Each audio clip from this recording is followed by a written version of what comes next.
you are a millennial or a Gen Z, I bet that at some point growing up, somebody must have made that unthoughtful statement that compares you with someone else. And so you hear things like, is this not your age mate? Is this not your classmate? Is this person not of the same age with you? Was this person not born the same year with you? And stuff like that. And if you're like me, that actually received these unthoughtful comparisons from parents, from people that actually held in high esteem, you know that this comes off eroding your self-esteem and questioning if you're good enough. Hey, you're welcome. I am Choma Okoli and I am your early years parent coach. And so today we are having an important conversation. Do you want a matured child? If you actually want a mature child, which if you've listened up until this point, I believe you do, then this is where to stay. If you're yet to subscribe to this channel, go ahead and hit the subscription button and click and hit the notification bell. Every week, Mondays and Fridays, you have a conversation like this that makes your early years parenting easy. I am passionate about raising the next generation of parents who do not just understand the game of success, but allow their children to play fairly on the field of success. All right. And so, what are the important things that, why is it important that we look at this conversation? Because oftentimes, those comparison statements of comparison come at our children, it's it makes them feel like they are failures.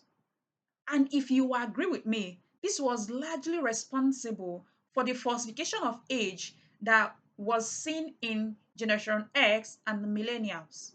Many of the people who falsified their age did that because they felt like a failure by the comparisons of age that came at them.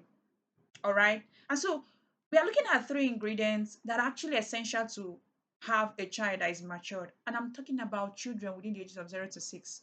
All right. This is a principle and it also applies to older children. So if you have older children, you're also welcome. So, what is the first point that we're looking at? Age. And how is this? Two persons can be born in the same year, right? One was born in January, one was born in October. And these two persons find themselves in the same class or find themselves in a space where they are learning the same thing.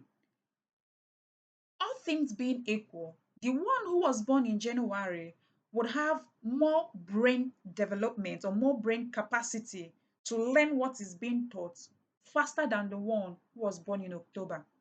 They are of the same age. Let's even assume that this teaching is coming up, is taking place somewhere in November, December. And so all of them must have clocked, let's say, 2 years, 3 years, or 5 years. All right. But it means that because one was born before the other, that one that was born before holds an advantage. And this is something we should bear in mind. The next factor is coaching. All right. So if you want a mature child, you want to sit down and coach your child through. If I have a child that if the two of us have children that were born the same year, the same month, let's say August, the same month and the same year, if I coach mine on emotional regulation and you fail to teach yours, there is no my own child would act would be more emotionally mature because he or she has received enough coaching from the home. All right. So when you want your child matured in a certain direction, you sit down and coach that child or make sure that the child receives the coaching that he or she needs.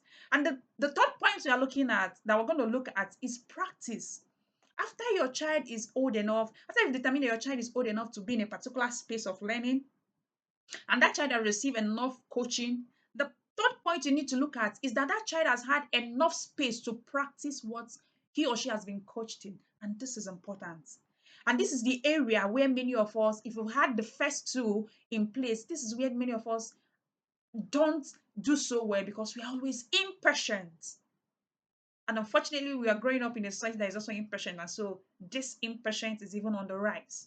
But if you want a mature child, you want to give that child enough room to practice what he is old enough for and what he or she has been coached in. And if you do these three things in every area of your child's life, academics and outside, you'll be rest assured that you have a child that is mature. And by the reason of your child's maturity, your child is going to do so well in life, not just in school. All right. And if you listen up until this moment, let me know which of these three is makes more sense to you. All right. And if you've received those statements, those comparison statements like I did, let me know what the experience was for you. All right. Once again, I'm Chamo Okoli, the founder of the Experiment Parent Academy, and thank you for joining me. You have an amazing weekend ahead.